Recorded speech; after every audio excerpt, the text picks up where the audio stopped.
Kerboran navçeyeke Mêrdînê li gor daneyên fermî nüfusa wê dor 28,500 kes e. Dîroka Kerboranê digîje heta berî mîladê. Em niha çima qala Kerboranê dikin? Em bêjin pêşî salên notî. Salên notî salên dijwar bûn ji bo Kurdan. Ji Rihayê bigire heta Amedê, heta Mêrdînê, Batmanê, heta Wanê, heta Şirnexê gelek însan hatin binçavkirin, hatin girtin, gelek ciwan hatin windakirin. Çi zarok, çi sifîl, çi mezin, çi jin, çi kal, çi pîr, gelek kes. Bê hejmar. Yek ji wan bûyeran jî li Kerboranê bû Loma îro mijara me Kerboranê. Roja 29 Kewçêra 1995 heta 8 Adara 96 sê jê zarok heft sivîl hatin binçavkirin û paşê hatin windakirin. Navê wan çi bû?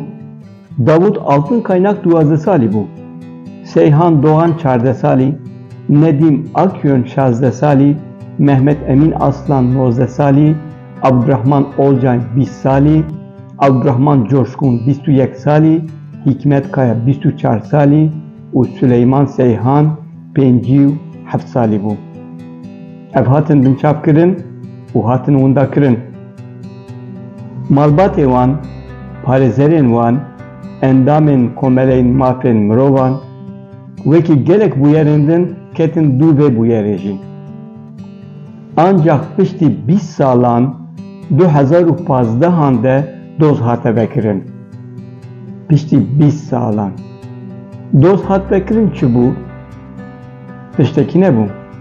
Ji ber ku doz li Mêrdînê hat vekirin, li gel ku bûyer li wir qewîmî bû jî, ji bo ku malbat neşopînin, li ser nesekinin, nikaribin herin û werin, doz birin cihekî dûr, birin Semsûrê. Li gel vê yekê jî endamên malbatê parêzerên wan, endamên komeleyên mafên mirovan dest ji dozê bernedan. Her şopandin. Danîşina yekemîn, sêyemîn, pêncemîn, dehemîn, bîstemîn, sîhemîn, çilemîn, çi qas çû bi salan çûn û hatin. Di sermayê de, di germê de her çûn hatin. Di baranê de, di berfê de her çûn hatin. Lê encam tune ye. Kesên ku ev bûyer kiribûn nehatin cezakirin. Wekî gelek bûyerên din ev bûyer jî bi avê de çû. Emana çima qal dikin? Li ser vê bûyerê ji bo ku ji bo salên notî û pergala hukûkê bibe mînakek belgefîlmek hat kişandin.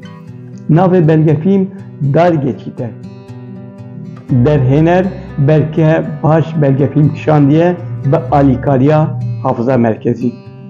Belgefîlmê ku di meha Nîsanê de yani meha Avrêlê de di Festîvala Fîlman a Stenbolê de hat nîşandayîn û gelekî eleqe jî dît, anha jî di rojên belgefîlman a Stenbolê di dokumenterîstê de tê nîşandayîn.